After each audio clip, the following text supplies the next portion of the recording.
ideally we should perform all 4 yogas. The first is Karma Yoga, the path of action for those who are active. In other words, whenever we perform action, we should perform Karma Yoga. Bhakti Yoga, the path of devotion. Whenever we interact with the world, with our emotions, it should be suffused, pervaded by this sense of devotion. Third, Jnana Yoga, the path of knowledge. When the intellect comes into play, the intellect must constantly decipher the difference between that which is permanent and that which is not permanent. And what happens at times when neither the mind nor the intellect is functioning, nor are you active, you're in a state of indolence, then you need Hatha Yoga, the course of compulsion. A judicious, intelligent, proportionate application of these 4 yogas results in a meteoric rise in one's spiritual development. We've been saying this constantly, that if you perform these 4 yogas, the 3 predominantly, Karma Yoga, Bhakti Yoga and Jnana Yoga, concertedly, consistently, with conviction, then within the period of 1 year, you'll bring about a fairly significant improvement in your personality. And if that has not happened, it's not because the yogas are not useful, it is because we've gone wrong in our application. So let's take a fresh look at what these yogas are. Karma Yoga is shifting our attitude from that of taking, grabbing, aggrandizing to oneself, to one of giving. This shift brings about a complete change in our well-being, in our success, in our happiness, in every aspect of our personality. It pervades.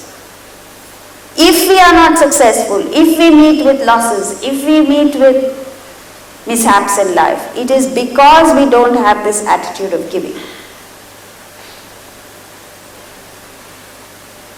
And once we have this urge, you have to understand what it means, what it is, what it feels like to have this attitude of giving. When do you have this attitude of giving?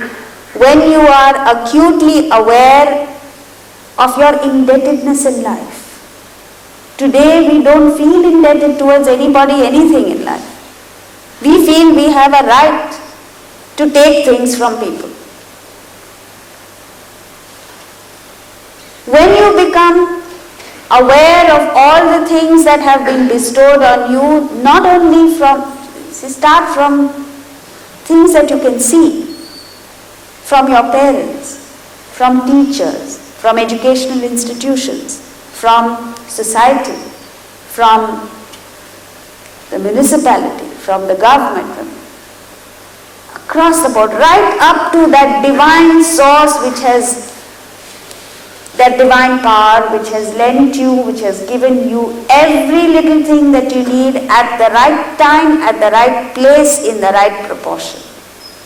What a fabulous sense of well-being we are in. And when you become aware of all that you have received in life,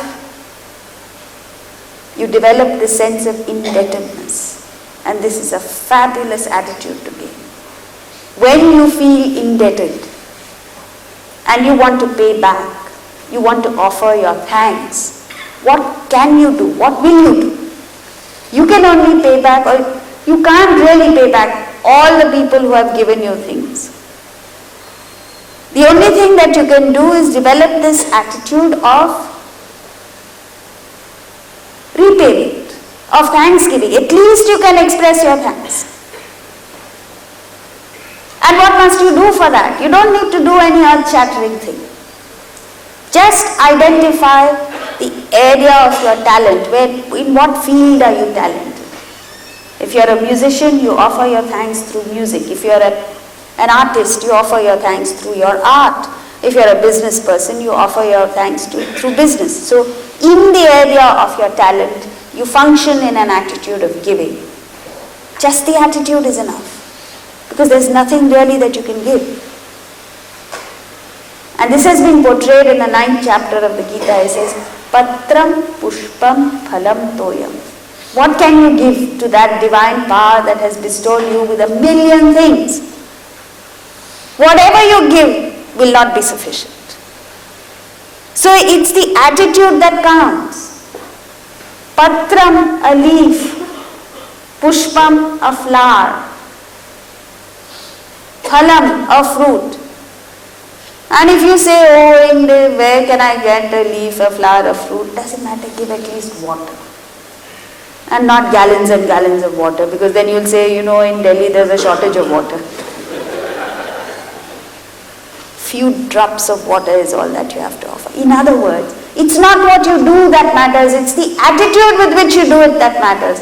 And this attitude of thanksgiving, this attitude of repayment, this attitude of giving, if you have, by God, you'll be showered with gifts that you never even imagined. Serendipitous experiences. In the poem Daffodils, William Wordsworth expresses this in a way that only a poet can. You must have learned this poem in school, right? And he explains all the 3 yogas, karma, bhakti and jnana yoga. He says, I wandered lonely as a cloud that floats on high over vales and hills. So he expresses this attitude of giving as he exemplifies it, symbolizes the attitude of giving by using the example of a cloud. A cloud symbolizes the highest form of giving, because in giving it gives of itself. The cloud disappears in giving. That's the highest form of giving, where you give so much that there is nothing more in you to give. And when you give, when you function with this attitude of giving, what happens? When all at once I saw a crowd, a host of golden daffodils. Serendipitous, pleasurable experiences come to you, success comes to you, prosperity is showered on you, where you did not want it, you did not ask for it, you're not looking for it. It comes. And what a beautiful way to enjoy the world when it comes to you without your asking for it, without your even knowing that it is possible to gain all this. The world appears at your feet. And then he describes the sense of elation, excitement that comes from these serendipitous experiences.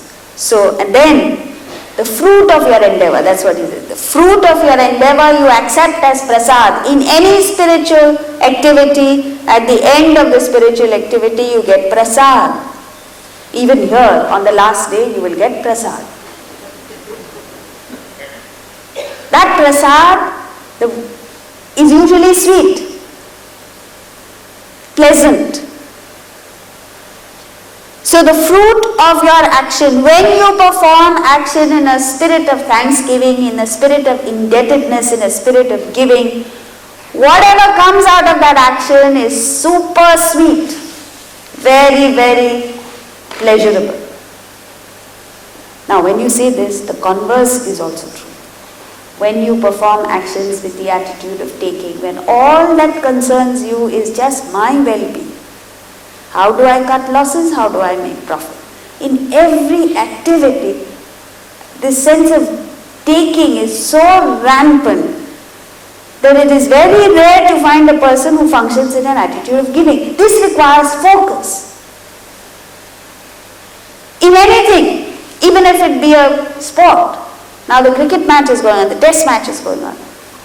If a player in the test team is acutely aware of the fact that he has received so much in life and here is an opportunity for me to pay back in the area of my talent, then what will he do? He'll be completely focused. He won't be concerned with what is happening in Calcutta. He won't be concerned with whether he gets media coverage or not. He won't be concerned with anything except playing to the best of his ability, because that's the only way in which he can offer his thanksgiving.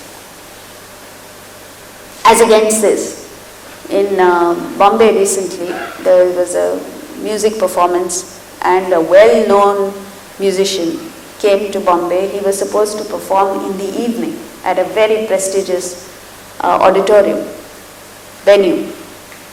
Whole day he went shopping, as if to say where he came from, Calcutta or Delhi or wherever, there aren't enough shopping opportunities.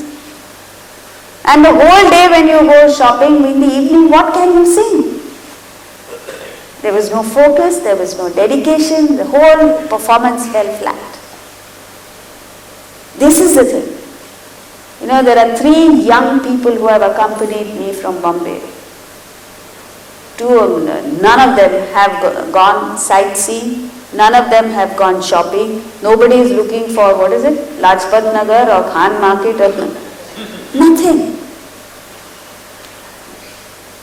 They just focused on what they ought to be doing, the purpose for which they've come. Now don't go around asking who these 3 are, that's not important. And it is this focus that lends beauty, that lends charm to whatever action you perform.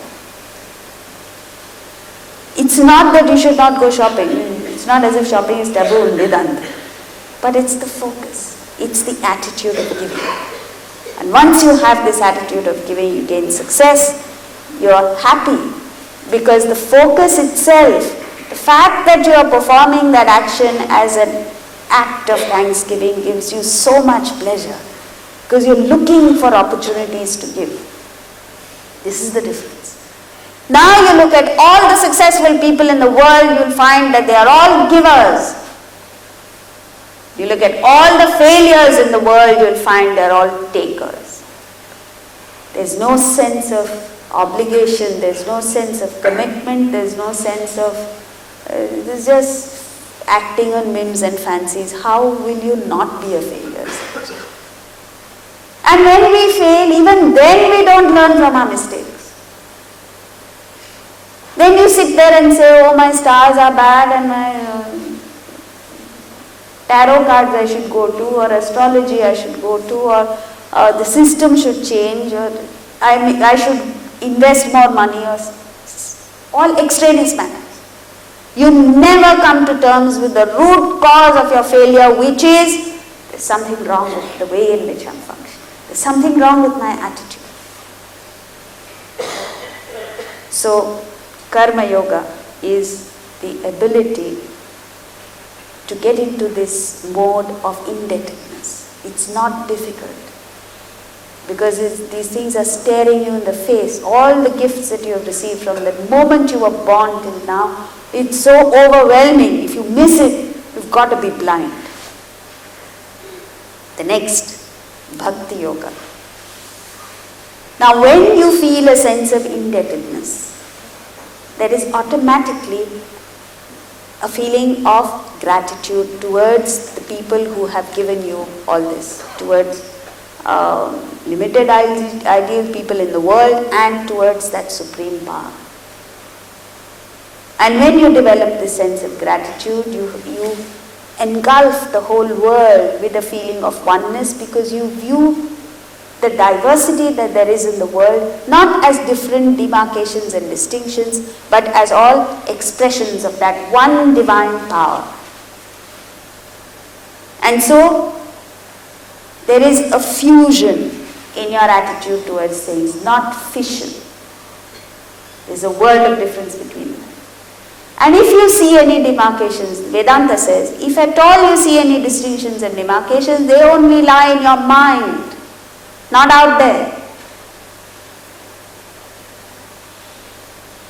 The wonderful diversity, the problem with us is, you want everybody to be identical to your line of thinking. You want everyone to agree with what you're doing. You want everyone to align themselves with what you are doing, and only then will you accept them as yours. Maturity in human beings is the ability to understand, appreciate, and revel in the diversity.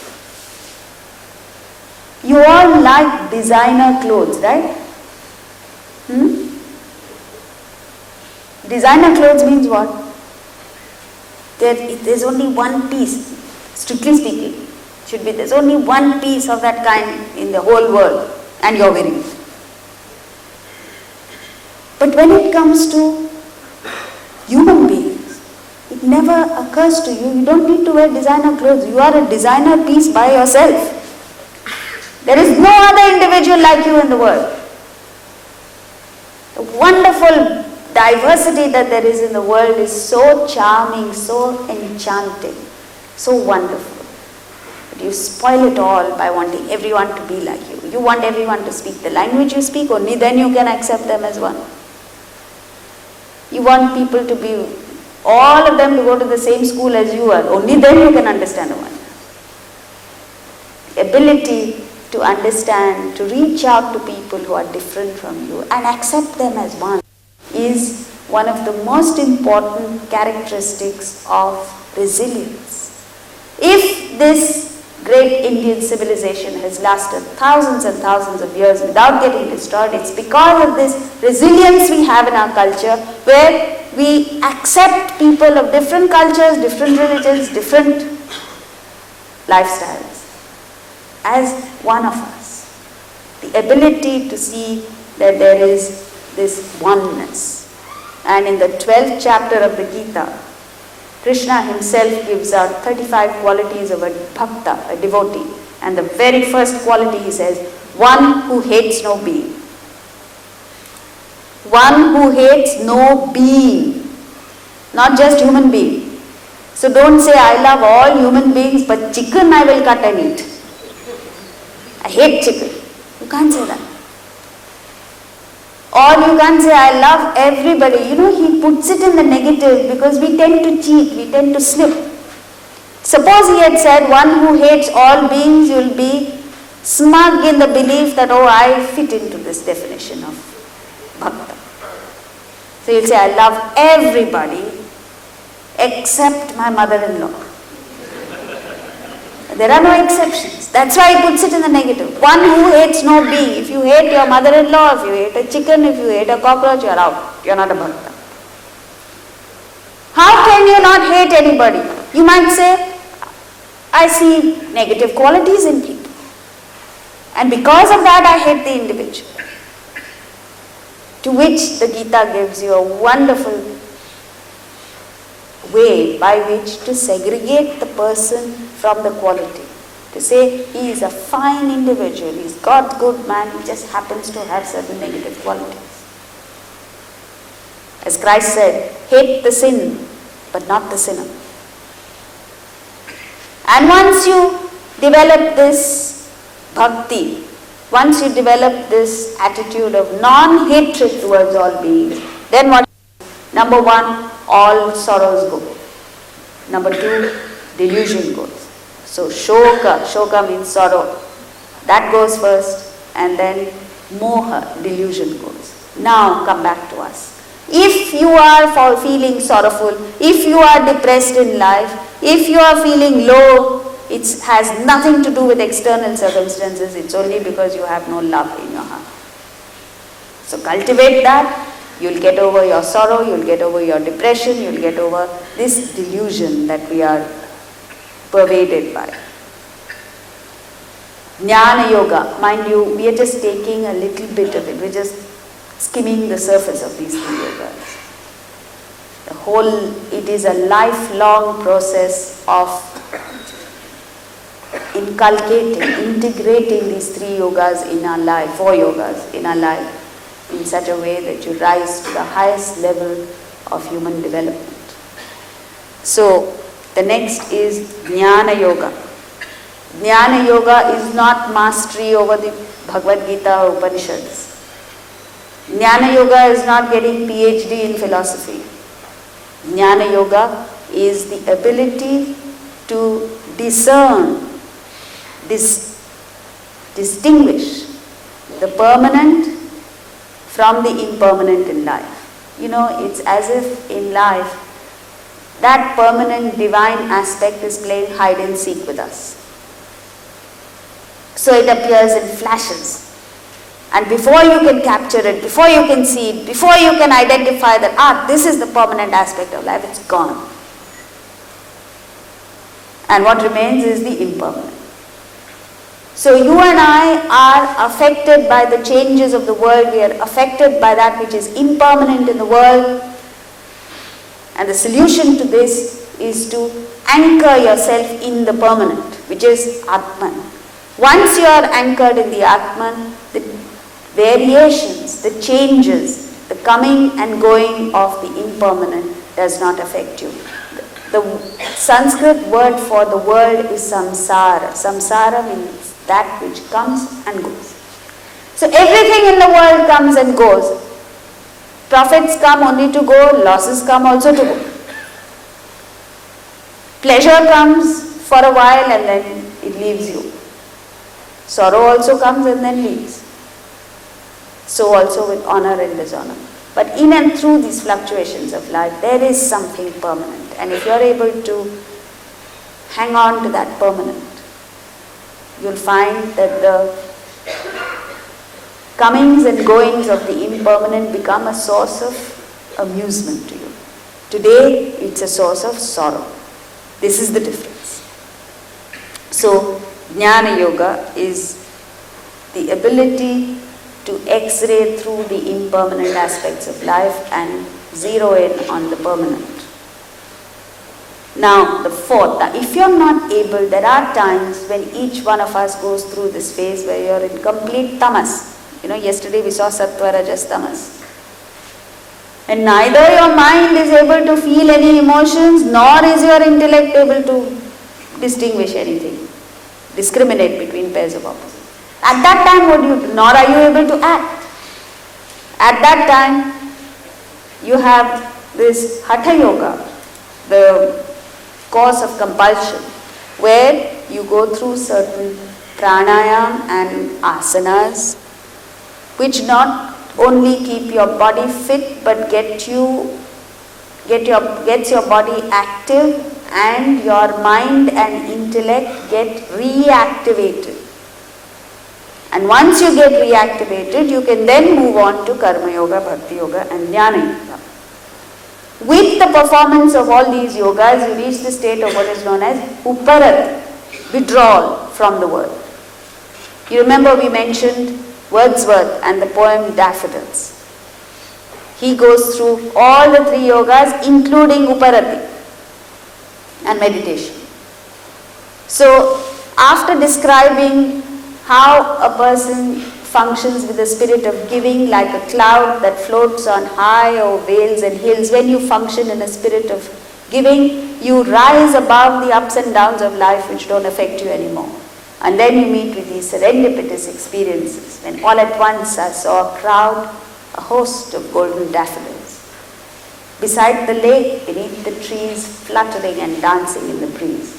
And then he goes into raptures because of this sense of oneness, Bhakti Yoga. When you experience a sense of oneness with either nature or with other human beings, you go into an intoxicating feeling, an exhilarating feeling of happiness. And that's what he describes. Continuous as the stars that shine and twinkle on the Milky Way, they stretched in never-ending line along the margin of a bay. 10,000 saw I at a glance, tossing their heads in sprightly dance. The waves beside them danced, but they outdid the sparkling waves in glee. A poet could not but be gay in such a jocund company. So if you are able to understand the feeling of exhilaration that he's trying to experience, now come back to our lives. And look at an area where we experience this sense of oneness. A mother feels a sense of oneness with her children. And that child, when, I wonder if you see what's happening with little children, especially boys. When they come back from school, it's like a hurricane has gone through the house. that house that had been in complete order, everything meticulously set, the moment that child enters the house, there is complete disarray. The socks are thrown in one place, shoes go in another place, the dirty clothes all over the place, books and pens and shoes and everything in disarray. Which otherwise the mother would object to, would get upset about, would get agitated about. But she's gone out somewhere. The moment she comes home, she sees all this. Even though it is